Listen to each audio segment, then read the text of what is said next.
আপনারা কেউ নেই, তাহলে আমরা দুজন এখানে যখন বসে আছি আমাদের এই যুক্তিটা কেন দেয়া হচ্ছে যে অন্যরা আসুক তখন আমরা সবাইকে নিয়ে যাব? কেন তাহলে যুক্তিটা খেললো না? বসে আছে, আমাদের ঢুকতে দিচ্ছে না, এখন নেমন্তন্ন করে পাঠাচ্ছে বিজেপি ক্যান্ডিডেট।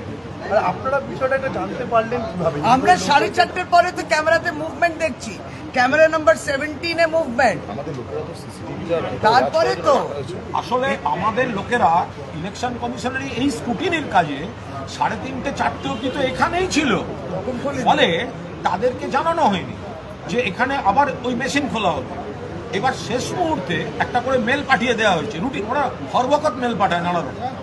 এবার তাতে আমাদের কি ধারণা হচ্ছে? আমাদের ধারণা হচ্ছে আমাদের টিম তো ওখানে আছে, অথচ টিমকে এটা বলা হয়নি। এবার যখন টিমের সঙ্গে আমাদের যোগাযোগ হচ্ছে, আমাদের সঙ্গে টিমের যোগাযোগ হচ্ছে, তখন ধরা পড়ছে এটা আনগার্ডেড। এবার শশীদি ছুটে আসছে নয়, এবার আমরা আসছি, আপনার বাইরের স্ক্রিনে দেখা যাচ্ছে ভেতরে লোক কাজ করছে, বাইরের স্ক্রিনে দেখা যাচ্ছে ভেতরে লোক কাজ করছে। ওদিকে সিও বলছেন স্ট্রং রুম সিল্ড, ওখানে কাজ হচ্ছে না। আরে লাইভ স্ট্রিমিং তো ইলেকশন কমিশনের ক্যামেরায় হচ্ছে, আপনারা দেখুন ওখানে কাজ হচ্ছে। এবার ধরুন বলছে যে ওই পোস্টাল ব্যালটে কাজ হচ্ছে। আমাদের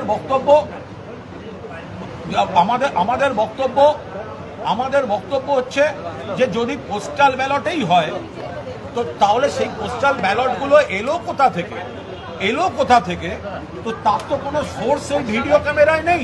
এই বিষয়টা হচ্ছে যে জিনিসটা ট্রান্সপারেন্টলি প্রত্যেকটা পলিটিক্যাল পার্টিকে জানানো হয় না কেন? কত গুরুত্বপূর্ণ। আপনার স্ট্রং রুম আপনাকে খুলতে হচ্ছে একটা কাজের জন্য, সেটা সমস্ত পার্টিগুলোকে জানাতে হবে। আর যখন দেখলেন কোনো পার্টি ছিল না, তাহলে খুললেন কেন? এখন কেন বলছেন যে ওরা খুললেন না? আপনি যদি দেখেন কোনো পলিটিক্যাল পার্টি নেই তাহলে খুলতেন না। আর যদি বলে থাকেন না জানিয়েছি, তাহলে আমরা এসছি বা ঢুকতে দিচ্ছি না।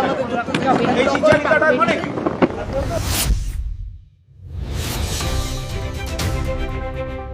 Vision News 29